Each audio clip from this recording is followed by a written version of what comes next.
I just want to also add Dr. Sherman Jackson is one of our prominent Muslim scholars in the United States as well here, and Imam Majid also. So it's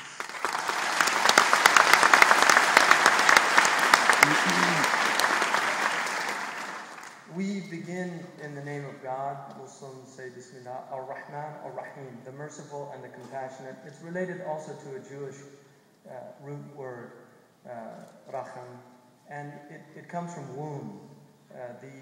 The Arabic word for womb is Rahim. And so Rahman is a name of God, which means the merciful. Rahim is the compassionate. And there is a saying in our tradition that God has derived the womb, the Rahim, from his name Ar-Rahman, from his name the merciful. And in the Quran it says, اتقوا الله الذي تساءلون به والأرحام. You should guard yourselves against any evil through God by also protecting your kinship bonds, the bonds of the womb, the arham. And one of the things that is very important for us to constantly remember is that we are Banu Adam wa Hawa. We are the children of two parents. Even our material sciences now acknowledge that we came from two original humans. I mean, this is something, you don't have to be a religious person to believe this anymore. It's not mythology. It's actually what our science tells us, that we come from two people, that we are one family, that we are a human family. Now, families always argue and fight. That's part of being in a family. And then we have the uncle that nobody wants to come to the holiday. That's also part of being in the family. So families are problematic, but they are our families. And to deny those elements within our families is to deny reality. It's to deny something that we all know. So it's important that we remember on this day, we're coming together as a family, as a human family.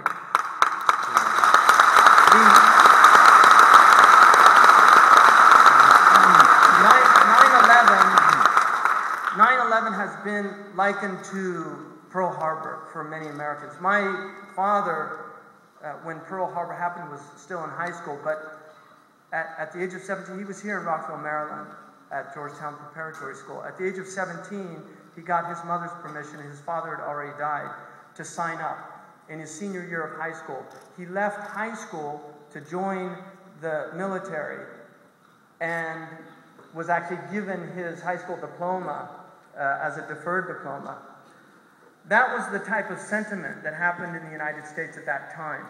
We had people like Pat Tillman, somebody who was an extraordinary football player who left an incredible career with millions of dollars to go overseas, believing in it. Pat became very disillusioned. I don't know if people are aware of that, but he became very disillusioned about what was going on. One of the things that happened in 9/11, we had an extraordinary opportunity. We had the entire world with us. People were saying, "God bless America" in France. We had the whole world with us. We had an extraordinary opportunity. It was an immense opportunity. What happened afterwards? Yesterday there was a program called One Day of Destruction, A Decade of War. We have been now for 10 years in wars. There are over 1 million Iraqis dead.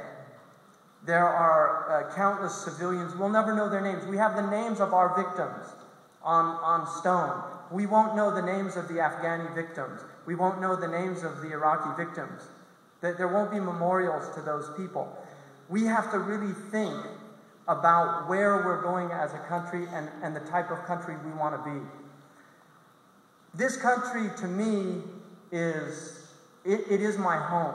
It's been the home of my ancestors on my mother's side, on one side for over 200 years. On my father's side, in 1838, my great-great-grandfather, Michael O'Hanson, came to Philadelphia from Ireland seeking a new world, a better place, getting out of the poverty and the tribulations of Ireland that was about to face its greatest crisis with the potato famine. Maybe the English word, its greatest crisis. But the potato famine happened, and many, millions of Irish began to come to these shores. They were Catholics. The greeting that my grandfather got in Philadelphia was the Kensington riots, when Protestant Americans went and burnt down Catholic churches.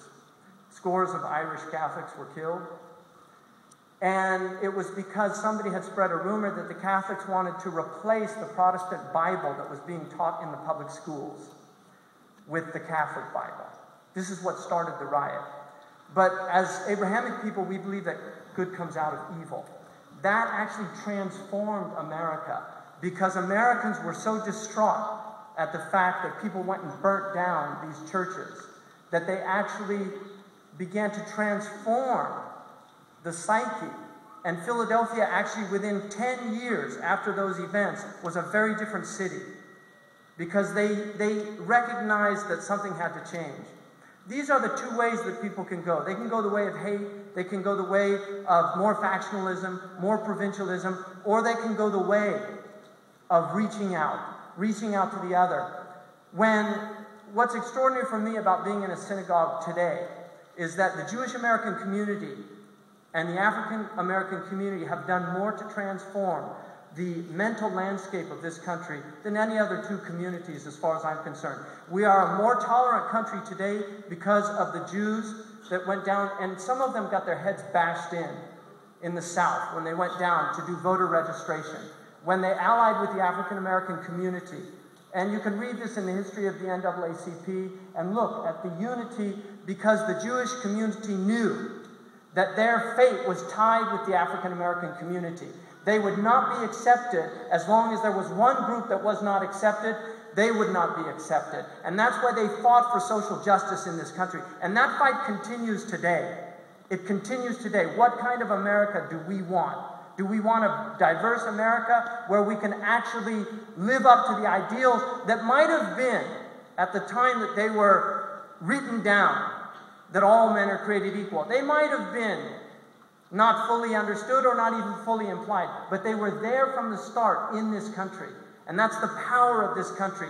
The ideals from the very inception of America were powerful ideals that still resonate in the hearts, not just of Americans, but of people all over the world. And we forget the obligation that we have to live up to our creed in this country, our civic creed, not a religious creed, a civic creed that says that this is an open space for all peoples. This is an open space for the black man, the black woman, the white man, the white woman, Japanese, Chinese, Hindus, Buddhists, Jains, Sikhs. This is what America was about from the very inception. This is what it was about. Thomas Jefferson, right down the road, wrote that he wanted to see an America that was open for the Jew, the Christian, the Gentile, the Mohammedan, the Hindu. He mentioned Mohammedans and Hindus 200 years ago. And atheists. Even atheists. Yes. Part of the family.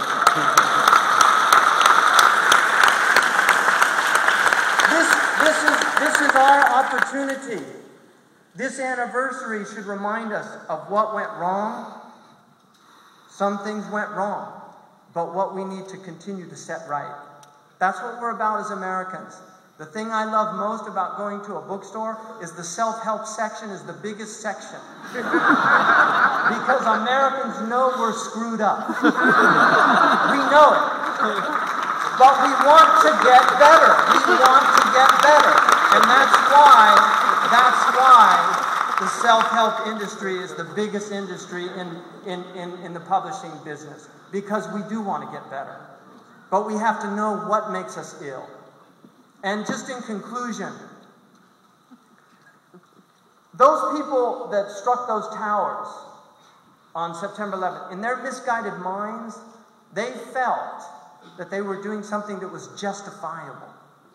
They justified it in their minds. The man who recently, in Oslo, who recently killed those people, in his mind, he felt that he was doing something justified.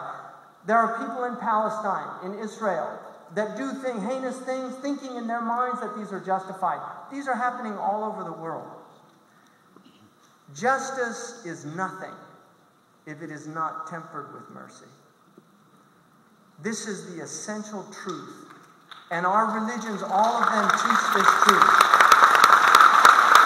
The quality of mercy is not strange. It droppeth as a gentle rain from heaven upon the place. Upon that place, it blesses him that gives and him that takes. That is what mercy is. It blesses him that gives, that him that takes. It's above the sceptered throne of kings. It's something that resides in the hearts of people. What we need to do is elicit more mercy, to reach out to each other, the Jews, the Muslims. We have a shared destiny as a people. When the Jews were threatened by extinction in Andalusia, it was the Moroccans and the Ottomans that said, come.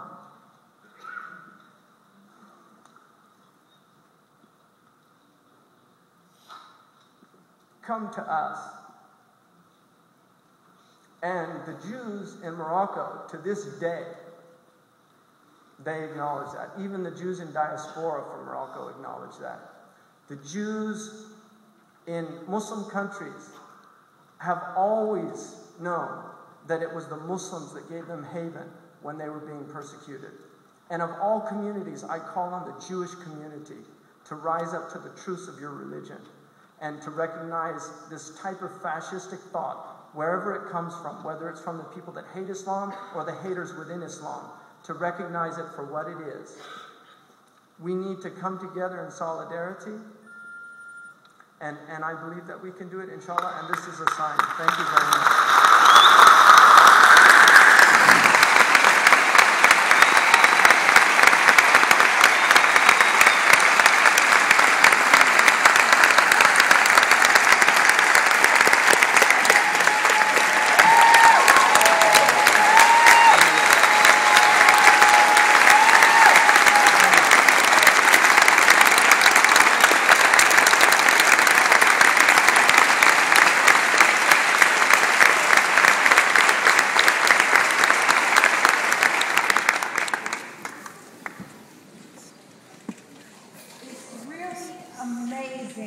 How words can bring us together. Shaykh Yusuf, as you were speaking, I had to recall myself on my mother's side of the family. We were potato famine immigrants from Ireland, and some of my ancestors knew that anti-Catholicism. And I certainly know